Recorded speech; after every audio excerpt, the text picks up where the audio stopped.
Welcome back, everyone. We're diving deep today, folks, deep into the impact of World War II on everyday life in Britain. We're going way beyond like the typical battlefield stories. Yeah, using declassified documents and personal accounts to uncover the stories. Yeah, it's really fascinating. We always focus on the big picture, strategies, battles, but the home front experience. That's where you see the war's real depth and you see how it just changed things forever. Totally. It's like you can't understand the war without understanding that. Let's start with the Treaty of Versailles after World War I. Historians argue it kind of set the stage for World War II. It was meant to stop Germany from waging war again, but some say it might have actually made things worse, made Germany unstable. Yeah, the treaty forced Germany to take the blame for the war, had to pay heavy reparations, disarm, lose territory. It was supposed to prevent another conflict. But it kind of backfired, created this breeding ground for extremism. Right, so then Hitler rises to power, and the rest of Europe, they're trying to avoid war. So they basically give in to some of his demands, right? Appeasement, they called it. But as we know, it didn't really work out too well. Yeah, appeasement, that was a really tricky and controversial thing back then. Everyone was terrified of another war, another devastating war. Yeah. But by giving in to Hitler, letting him take Austria and parts of Czechoslovakia, some people say that just made him bolder, more aggressive. Okay, so we're heading towards war. It's like inevitable at this point. Then we get to this pivotal moment, the Battle of Britain. Germany's plan was this massive sea invasion, Operation Sea Lion. But first, they needed to control the skies above Britain. Oh man, can you imagine the tension, the fate of Britain? It all came down to this air battle. So you've got the German Air Force, the Luftwaffe, just constantly attacking Britain's air defenses, the RAF. And the RAF pilots, they were totally outnumbered. They called them the few, but they won. They pulled off a stunning victory. How did they do it? Was it just like pure guts? I mean, that was part of it. Sure, they had skilled and experienced pilots, but they also had some key technological advantages. Radar, that was crucial, allowed them to see enemy aircraft coming early on. And they were smart, tactically, focused on taking out German bombers, disrupting their attacks, preventing them from hitting their targets. So radar and clever tactics, wow. A real David and Goliath story. By winning the Battle of Britain, they stopped the invasion. But for the people on the ground, it wasn't over, was it? Sadly not. This victory, it led to another terrifying chapter, the Blitz. Yeah. Starting in September 1940, the Luftwaffe, they shifted their focus. They started bombing cities, industrial centers across Britain. Right, the Blitz from the German Blitzkrieg lightning war. And it was brutal. Major cities all hit. London, of course, but also Coventry, Manchester, Cardiff, Belfast, even Clydebank in Scotland. The goal was to break the British people, crush their industries, force them to give up. These nightly air raids, they were terrifying for civilians, just living with that constant fear of bombs falling from the sky. It must have been chaos, pure chaos. But in the face of this relentless bombing, something incredible happened. The government launched a massive evacuation, one of the largest in history, starting right when the war broke out. September 1939, they started moving people, mostly children, out of the cities. Yeah, over 1.5 million people. Incredible evacuation. It was seen as essential to protect children from the bombs. Yeah. But the scale of it, it was a logistical nightmare, coordinating transportation, finding housing for all those people, making sure they're safe and cared for in totally unfamiliar places. Mind-boggling, just trying to picture it. We hear about the Blitz a lot, but the evacuation, I never really grasp it.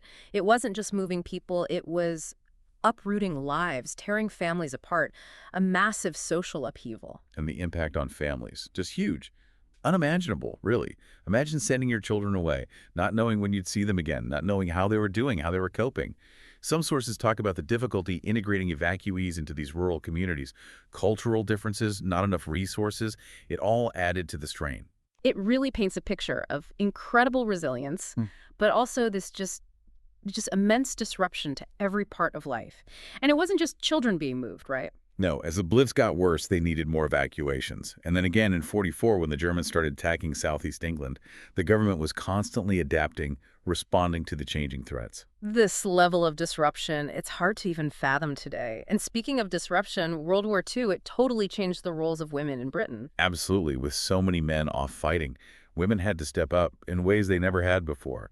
They became a crucial part of the war effort back home. So we're talking about a huge fundamental shift in their role in society. Oh, absolutely. The number of working women, it skyrocketed from 5 million in '39 to over 7 million just 4 years later. And they weren't just filling in, they were taking on traditionally male jobs, factories, farms, driving buses. even serving in the armed forces.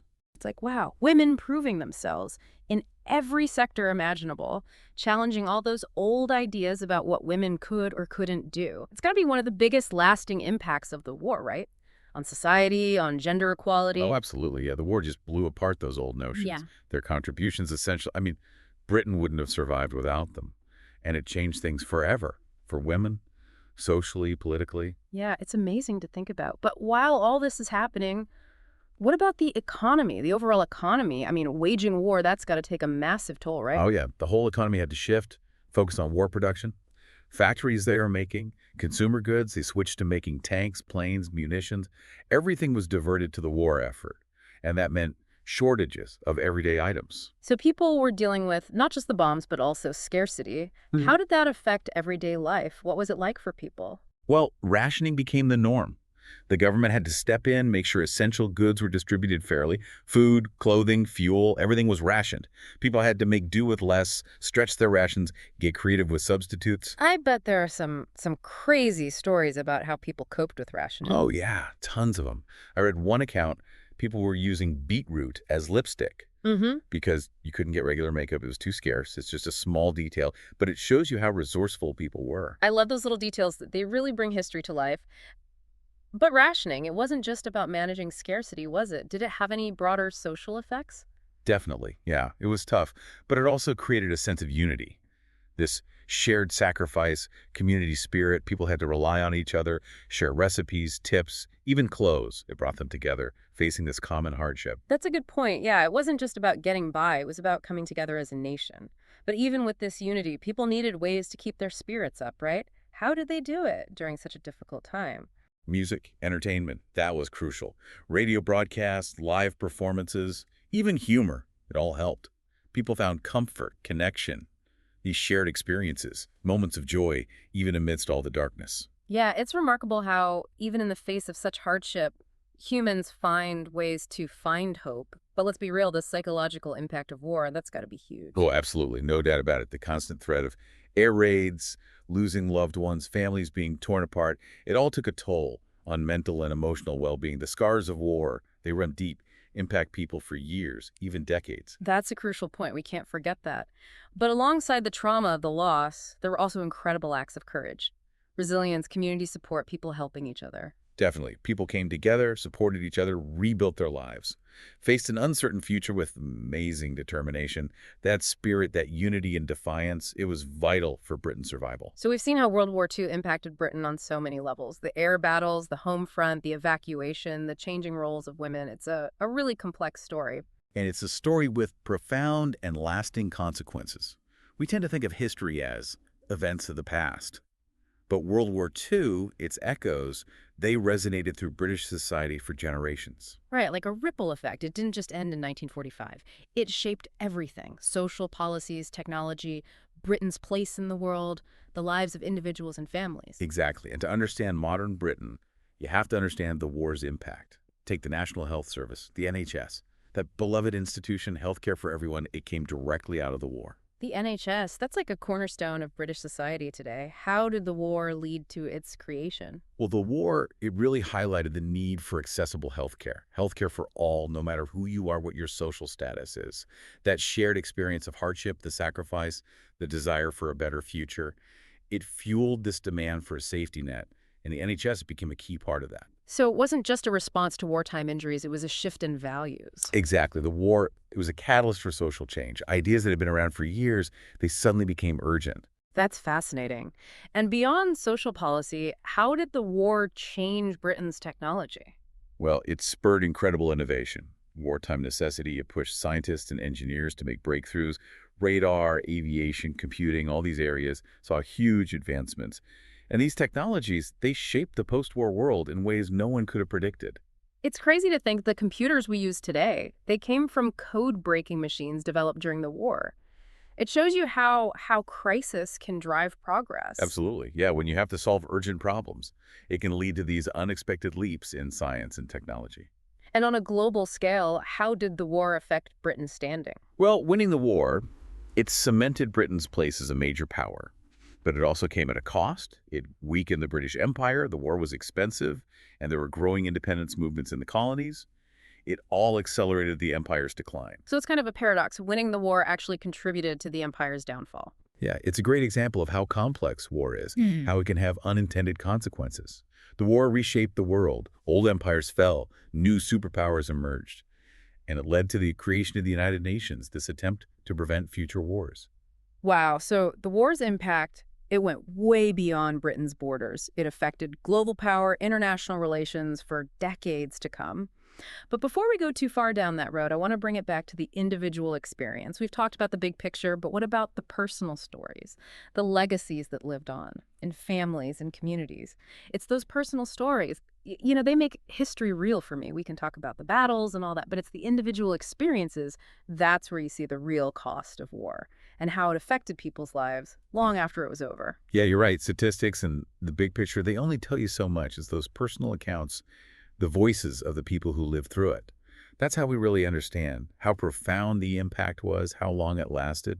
And we've got some amazing firsthand accounts from people who were there, children hiding during the Blitz, women working in factories, families separated by evacuation. These stories, they give you a glimpse into what life was really like. One account, it really stuck with me. It was from this woman. She was just a little girl when the Blitz started. She talked about the fear, the air raids, hiding in shelters every night, the sound of bombs exploding all around. But even amidst all that terror, she remembered the kindness of strangers, the sense of community, the songs they sang to keep their spirits up. Yeah, it's amazing, isn't it? Even in those moments, people found ways to connect, to support each other. There's this resilience of the human spirit. It just shines through, even in the darkest times. Absolutely. And her story, it doesn't end there. She talked about how the war shaped her, her outlook on life, her values, her career. It became part of who she was, and she passed those stories down to her children and grandchildren. Wow, so these experiences, they become part of a family's legacy, passed down through generations. Did any other stories really stand out to you? Yeah, there's this one from a man who was evacuated as a child. He talked about leaving the city. It was exciting at first, but then the loneliness set in, being away from his family and trying to adjust to a new life in the countryside. He never forgot those years. They shaped his views on family, on belonging. It makes you think the impact of war, it's not just about the events themselves, it's about the long-term consequences, how it shapes people's lives, their relationships, who they are. Exactly. The war, it cast a long shadow, impacting lives and families for generations. So we've journeyed from the big picture of history to these intimate personal stories, and it's clear World War II, it left a permanent mark on Britain.